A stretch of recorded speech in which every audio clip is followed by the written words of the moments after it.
Today on an all-new Dr. Phil. He's 62. She's 23. She says it's better with an age gap. Bree has no interest in what I have. She loves me as a person. The ex-wife's warning. Bill has a revolving door of women. In their 39-year age gap, There's a huge difference between 62 and 82. stand the test of time. I don't think pushing a wheelchair is a bad thing. Let's do it. Have a good show, everybody. Here we go. This is a safe place to talk about hard things. Stand by. We'll count you down. Today's going to be a changing day in your life. 5, 4. I am not giving up on you.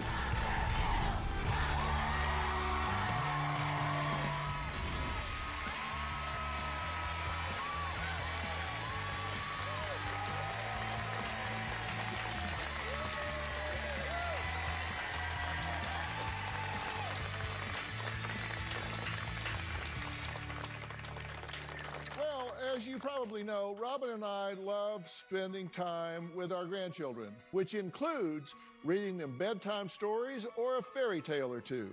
In most stories, there's a young woman who is swept off her feet by a charming prince and moves into a big, beautiful castle. But I'm a realist, and I want to know what happens when the book ends with happily ever after.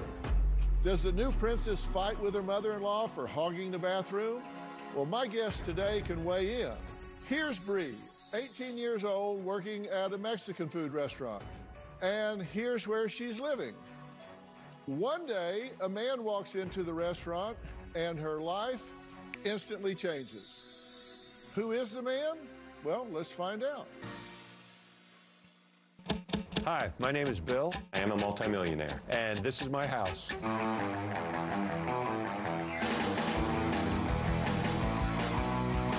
This home is actually a historical house. The home was originally built in 1923 by the grandson of President Theodore Roosevelt.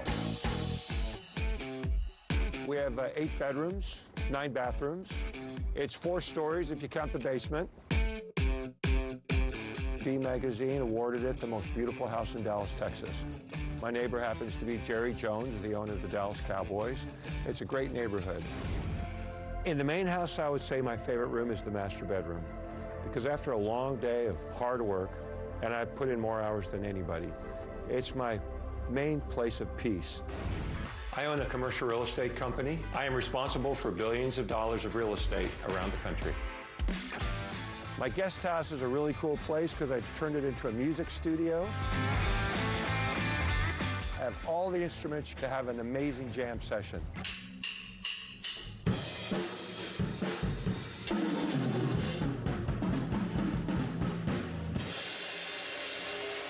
When I'm out having fun on the weekends, I jump in my Porsche Turbo Panamera.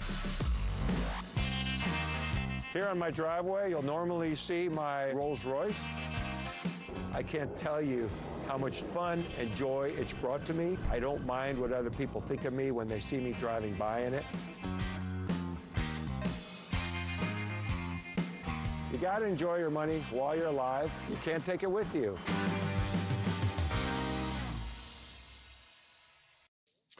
Well, not bad, right?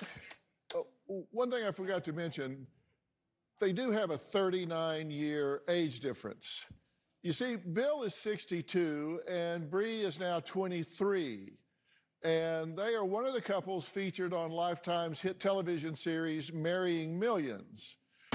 People do describe me as a player. I've always preferred younger women. For the last 4 years, I've been in a relationship with Bree. Bill and I have a 39-year age gap. I'm 62 years old, and Bree is 23 years old. Bill and I definitely come from 2 different worlds. And in Bill's world, the high society people dress different. They wear diamonds and jewels and are covered in expensive labels. I grew up in a rough neighborhood, so this is a huge change from what I'm used to. My life is completely turned upside down from everything. Our families come from very different backgrounds, and if you look at our 2 families, they really don't mix.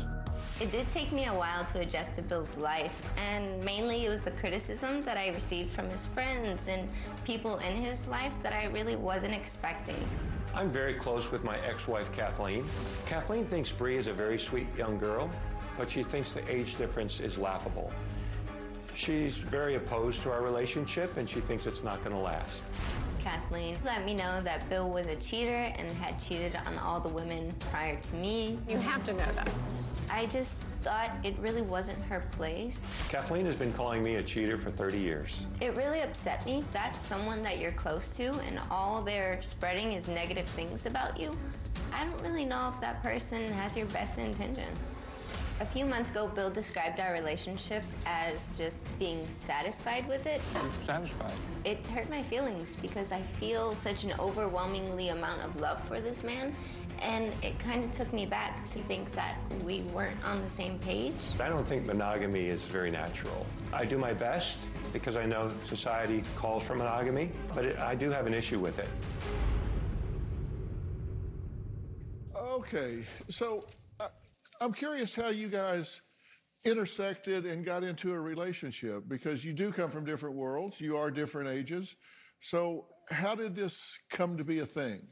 Well, I think he sort of charmed me and, impressed me. And it was something so new because people my age, they don't have good conversation. They want to go and party. They want to go and drink. And so I was captured that he actually had something intriguing to say. Yeah. She was a hostess at a Mexican restaurant. I went in there to eat. Yeah. I saw her. I was mesmerized by her beauty, and I could tell how sweet she was. Yeah. I came back a few more times. Finally, I just decided I'm going to introduce myself and invite her out on a date. Bill, you want a relationship that's tame, easy, free of drama, right? Totally. You That want sounds good to me. easy roll. Obviously, drama swirls around us because our age gap. 39 years, and half the year it's 40 years, actually. I kind of did a timeline to see what experiences you've had that are different. In '83, the internet was invented. You're 25 years old. You're still not here. In 2002, Dr. Phil premieres. You're 44 and you're 5. 2007, the iPhone's invented. You're 49 years old. So you lived the first 50 years of your life without an iPhone. In 2010, Instagram was introduced. You're 52 before Instagram ever even existed. And you're 13. So you're all over Instagram, I'm sure, when it starts out.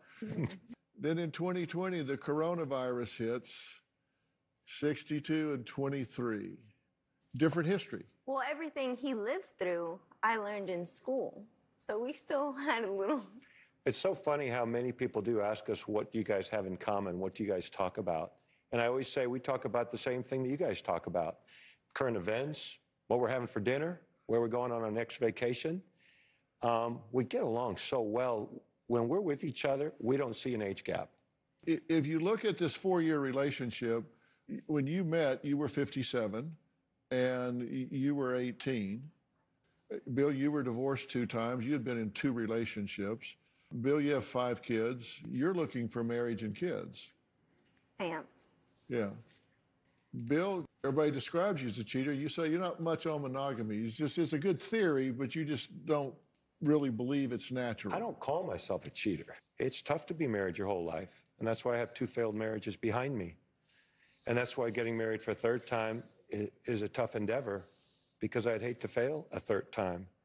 And yet Bree is young and beautiful and sweet. I know she wants to be married and have children one day. I'm a senior citizen, technically. Yeah. And that's an issue. It concerns me for where our relationship is going. Does it concern you? It's not something that concerns me. I have a lot of faith. I like to solve problems. I like everyone to be happy around me. I'm a people pleaser. So I feel like if there was an issue, I could probably fix it. You fix... I can fix whatever. 62-year-old.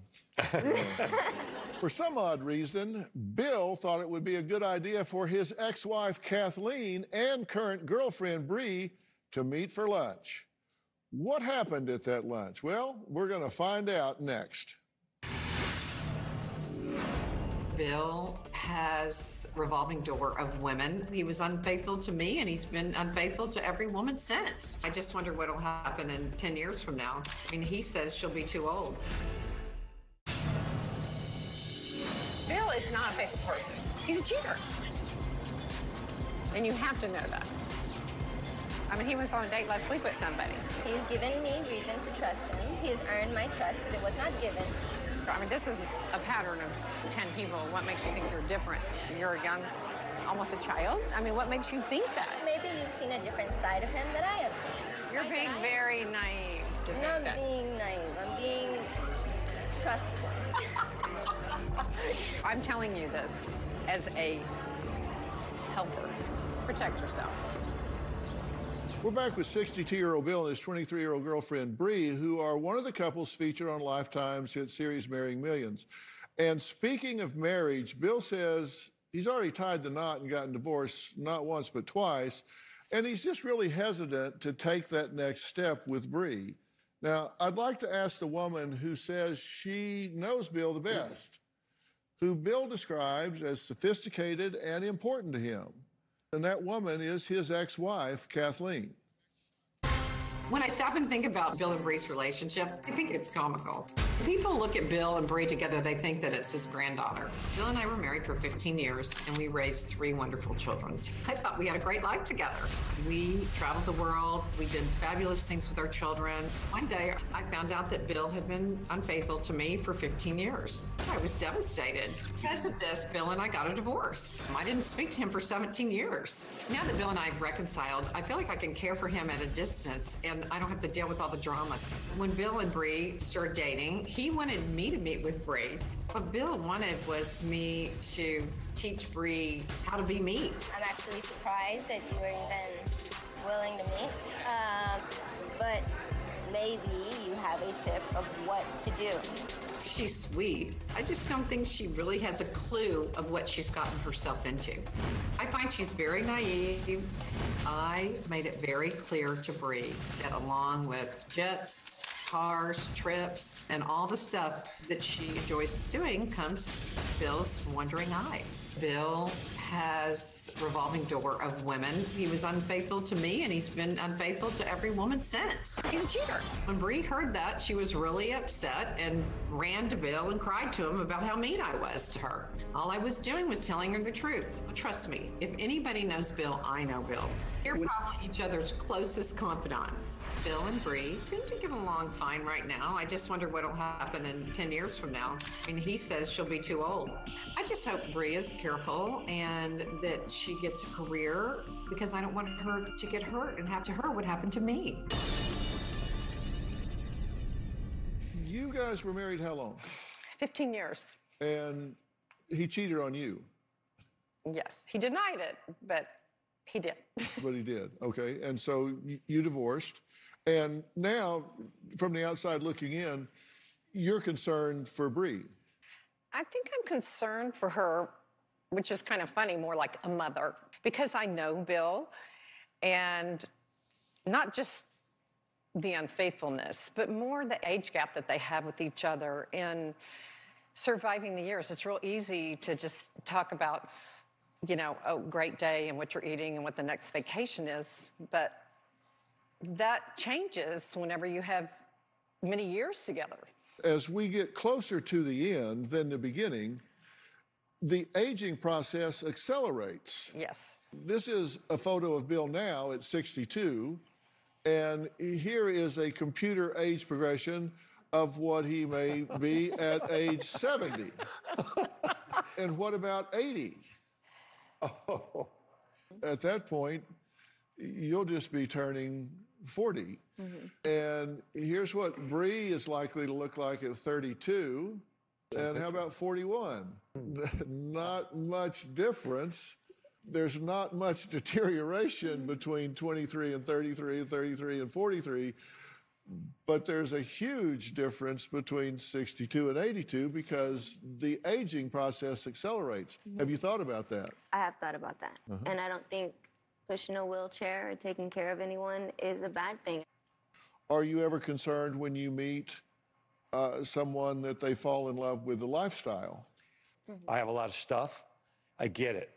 I was poor when I married her, so she was not into me for money because I didn't have any. Bree has no interest in what I have. She loves me as a person.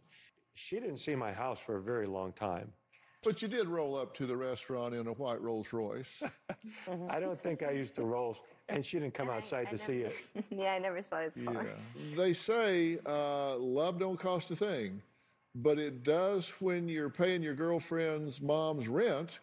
We'll meet Bree's mom, Sharon, after the break.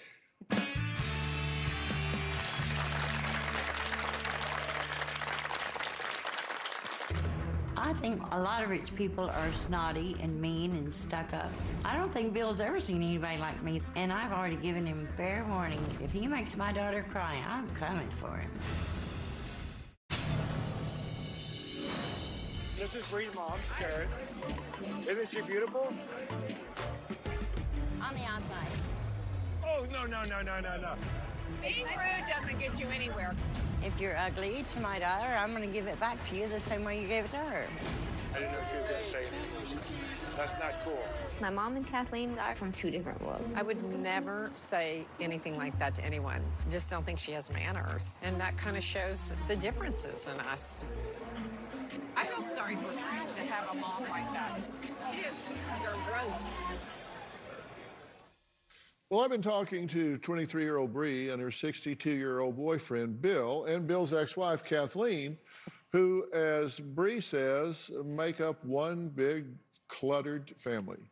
Bree's mom, Sharon, describes this situation as the rich versus the poor. I really don't fit into Bill's lifestyle. For one thing, I'm down to earth, and I think thrifty is a better way to live. Bill and I put up with each other, but I'm just more outspoken and he's more fake. I think a lot of rich people are snotty and mean and stuck up. Bill keeps more distant now because I think he's figured out that we're not his style. I don't think Bill's ever seen anybody like me, and I've already given him fair warning. If he makes my daughter cry, I'm coming for him. I told Bill I would kill him if he hurt my daughter. I was only kidding. Bill's ex-wife, Kathleen, talks down to my family. She called Bree naive, stupid, too young. When I hear something ugly about Brianna, like she's dating Bill for the money, I want to beat him up. Kathleen tries to belittle Bree.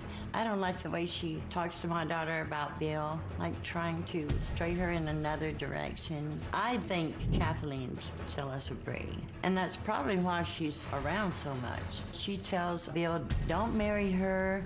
What are your friends gonna think? I just wonder, what is it her business anyway? She probably don't even have any friends. I wish that Kathleen would get out of Bree's business, but I'm not sure if Kathleen is in the business for herself or if Bill's pulling her into it. I'm just wondering if Bill and Kathleen are still in love with each other, but if that's the case, Bree can move on. Are you concerned about this relationship because of the age gap or because of the lifestyle differences, or do those things combine to create a problem? I'm not concerned about their relationship at all. They get along great. The only thing I'm worried about is the ex there, you know, into everything all the time. And if she needs a mother figure, she has a mother. She doesn't need Kathleen to train her. So you just think she's interfering? I do. How do you feel when people say your daughter Bree is a gold digger? It makes me mad. What do you say to people when they ask you, what's she doing with a 62-year-old man? We just think age is just a number anyway. I don't know about that age thing, man. That didn't look very good, did it? And she didn't age a bit. I always look at relationships, take the age out of it, take the worlds out of it. I look at relationships in terms of how much they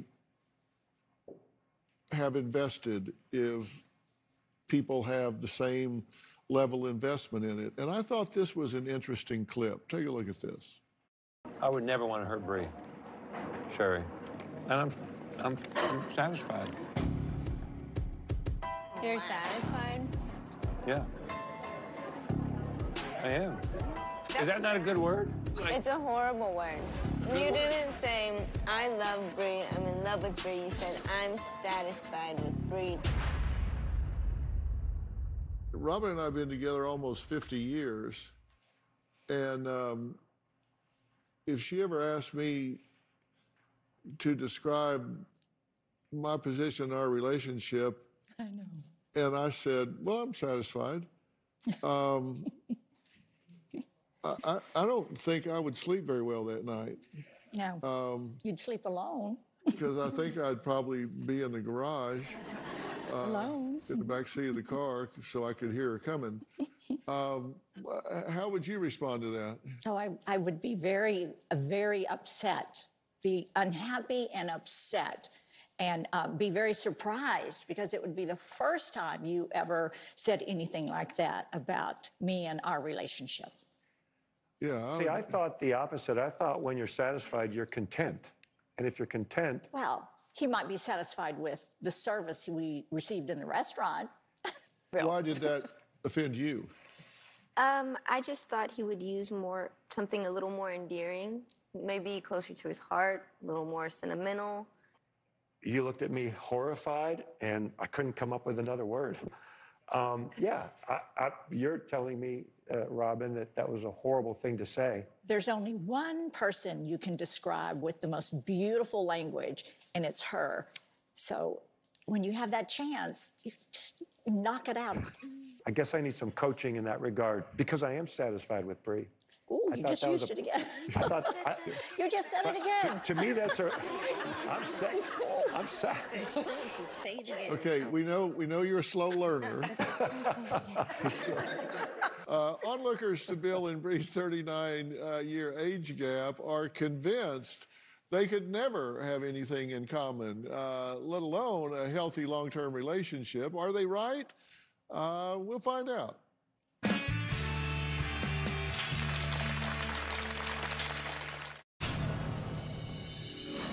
If I find out you're cheating on Bree, I'm gonna you up. You're gonna what? I'm gonna up. Jerry, hold on here. I've done prison. You've been in prison? Yeah. If I were Bill, I'd watch out for her because I don't think she's kidding. If you hurt her, I'm gonna kill you. Pretty sure. I never killed anyone. That's not why I went to prison. But if Bill hurts my daughter, it just might happen. People watch and they try to take something away and learn from these things and say, okay, is this an equitable relationship? Is there a power balance here? Do you run the show? Is it a fair balance of who decides what happens in the relationship or not? Do you have a say in this relationship, or is this a parent-child relationship? No, I think my say is actually very important in our relationship. He takes it into consideration. Most of the times, if I'm not okay with something, then it won't be done, it won't be said. And that's another thing I love about him, is he cares about how I feel and takes my opinion. Yeah. Do you think you're going to get married? I would like to be married, but I can't speak for him. And you want to have kids? I would like to have children, Okay. yes. And you said you question whether you want to be sitting beside a soccer field or walking down elementary school hallway at 75 years of age. I mean, you've got kids. It's a dilemma for me because she deserves to be married and have children, and I would want that to be me. But I do look at the reality of my age, and looking at the pictures you put up, that's just a symbol of how I could deteriorate when she's just hitting her prime. As far as the balance in our home, I respect her tremendously. There's no parent-child-ness in our relationship at all. I let her run the house the way she sees fit. I respect that. It was interesting you said, I let her run the house, but this isn't a parent-child relationship. But in 4 years, have you talked about marriage? Yes, we have. There. And just to respond to that, I do think that relationships where you have an age gap, 40 is probably not normal, but I think relationships with an age gap do work better than relationships that are the same age. When you have a big age gap, it's just automatic. She looks up to me for wisdom, for experience. Look at all those things that you mentioned that happened during my lifetime. She wasn't around yet. And yet I put her up on a pedestal like my queen. Well, maybe you're right. And we'll take a look at that after the break. He says it's better with an age gap. We're going to take a look and see if he's right. Do relationships with a big age gap fare better than those that are the same, and so neither knows more than the other and they're feeling their way along? We'll look at the numbers when we come back.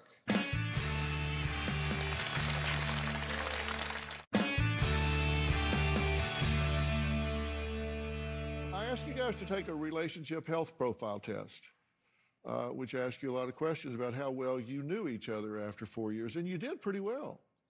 There were some trouble spots. Like one question was, my relationship is what I always dreamed of.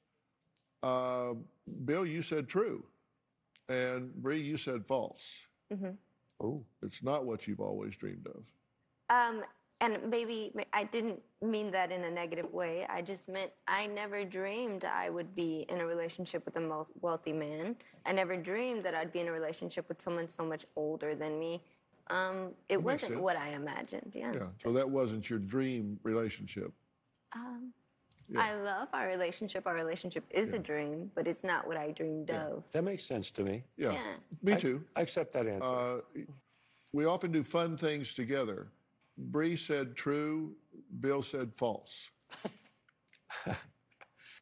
I don't think I meant that even negatively. What I meant is that we both come and go.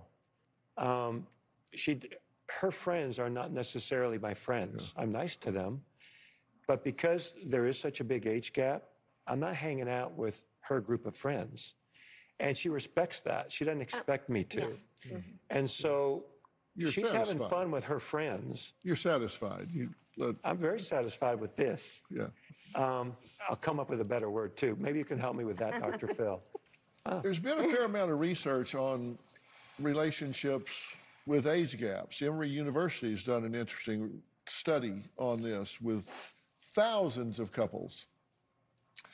And those with a 1-year gap in their relationship is just non-significant. 5 years, 18% divorce rate. 20 years, 95%. Divorce rate? Yeah. 30 years, 172%.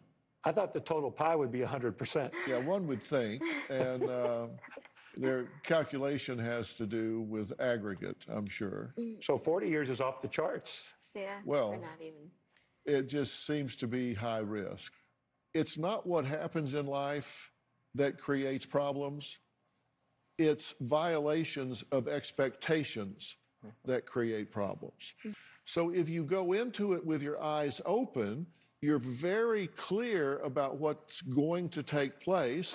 You talk about it, you discuss it, then your expectations are not going to be violated and you're not going to panic. If you two do get into a relationship, be open about it, be clear about it. The fact that I said your aging curve is going to accelerate, you need to be open about that and expect it. If you want children, you need to be open about that. Be clear about what your expectations are. I like that. And what other people think about you is none of your business. I like that too. And both my parents are still alive. My father's 90. My mom's 88. They're both going strong. So Bree's going to have me around for a long time. Yeah. Fingers crossed. All right. Best of luck to you. All right. Coming up, what do I have in common with a pinup model? Well, that's a sentence I never thought I'd say. You'll find out next. We'll be right back.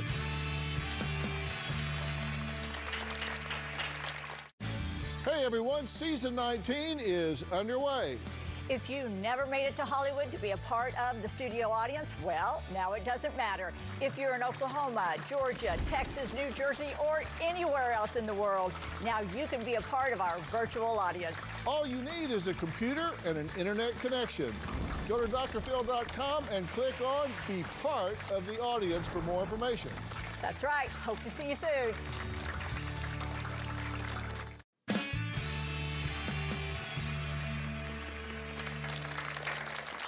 Well, it's hard to believe I've had this platform for 19 seasons, plus a time with Oprah.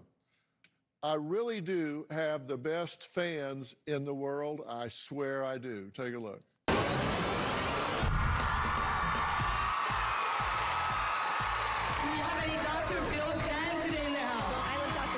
He's so real, and he tells it like it is. I love watching Dr. Phil. I am Dr. Phil's #1 fan. I've been watching since I was 5 years old. Woo!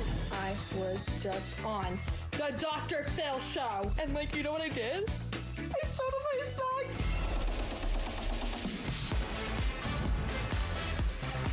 My parents decided to surprise me with a pillow for Christmas, and I am obsessed with it.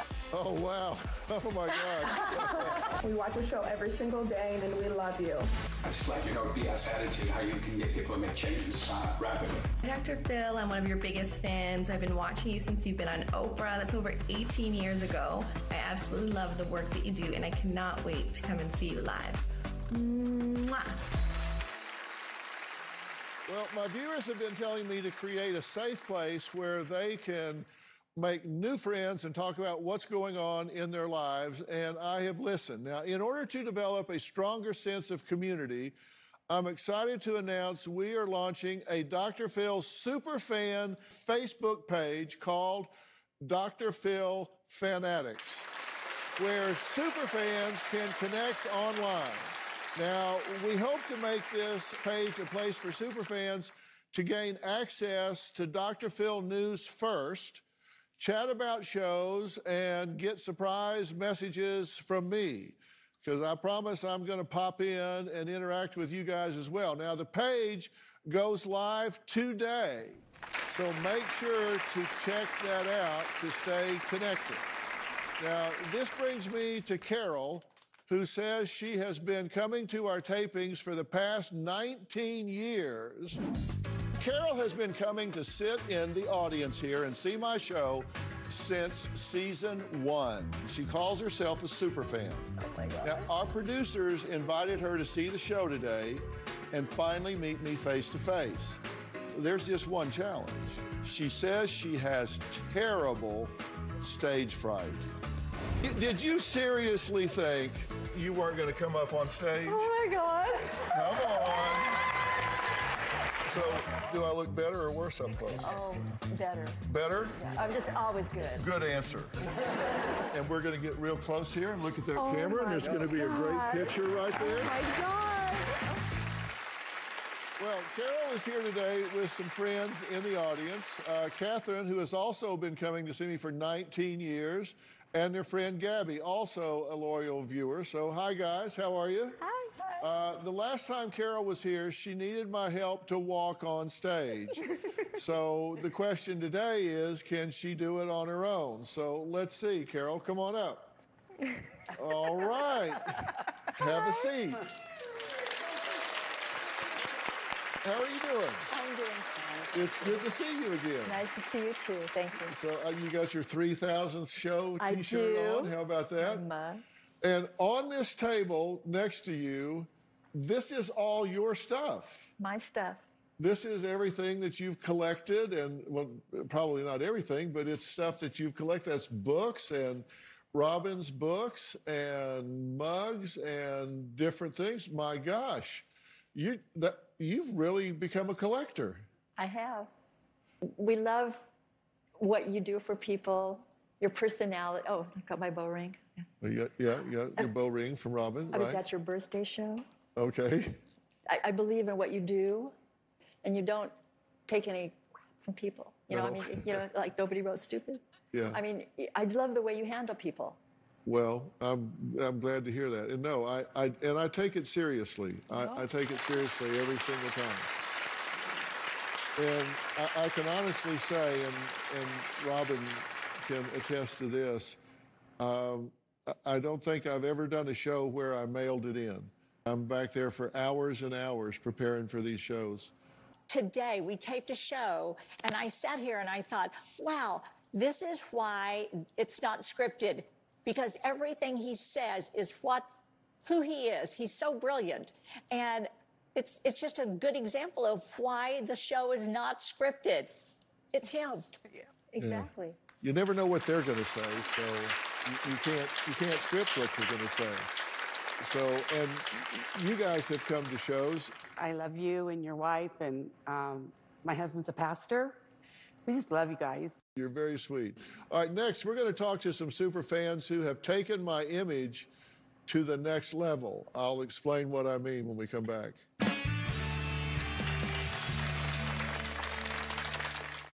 Well, as I said in the last segment, I'm excited that we are launching a Dr. Phil Superfan Facebook page called Dr. Phil Fanatics. Now, boy, do I have some candidates in the virtual audience today. So where's Jamie? Oh, there you are, Jamie. Here. All right, show them your tote bag. I love this. Okay. So most women want designer bags. This is what I walk around with. Yeah. Yeah. Okay. I love that electric blue suit. I love it. There's someone in my virtual audience who has a tattoo of me as a pinup girl. Now, I can honestly say I've seen it all when I see this. Where's Jada? All right, there you are, Jada. So, do we want to see this? Oh, isn't he cute? It's really hard to unsee that. You need to take that down. Okay. While Jada has a tattoo of me already, there's a super fan in my virtual audience today who is about to get me tattooed on his body. I actually named my motorcycle after a saying he said to a guy on an episode, "Molly, get your mop." Yeah, and that's right. Yeah. Yeah, that means it's over, buddy. Yep. All right, so you're going to tattoo that where? I'm going to tattoo it right here on my leg. I've got it stenciled out. All right, well, I want to see you at least start this. All right, here we go. 5, 4, 3, 2, 1, go. Oh my God. There's no turning back now. Here we go. All right, we'll see the finished product in the Facebook group, so we'll be watching for it. All right, I've got a virtual audience full of fans, so let's see how loyal they really are. How do you finish this sentence? That dog blank. Won't hunt. Won't hunt, that's right. All right, how about this one? No matter how flat you make... A pancake, they have two sides. That's pretty good. When you choose the behavior... You choose the consequences. That's good. This is not my first... Rodeo. All right. All right, that's pretty good. All right, yeah, I got a good audience today. All right, I gotta go. I want to thank all of my guests today and all the super fans that we didn't get to meet. I appreciate you all. Remember to watch the new season premiere of Lifetime's hit series, Marrying Millions, tomorrow, January 27th at 10 p.m. Eastern, 9 p.m. Central, and you can catch up on all the old episodes online. For more information about today's show, log on to drphil.com. And as we've been talking about, you can find me on Facebook. Make sure to join my new Dr. Phil Fanatics page. I'll also be on Twitter and Instagram. And don't forget about Robin and her podcast, I've Got a Secret. Thanks a lot, guys. We'll see you next time.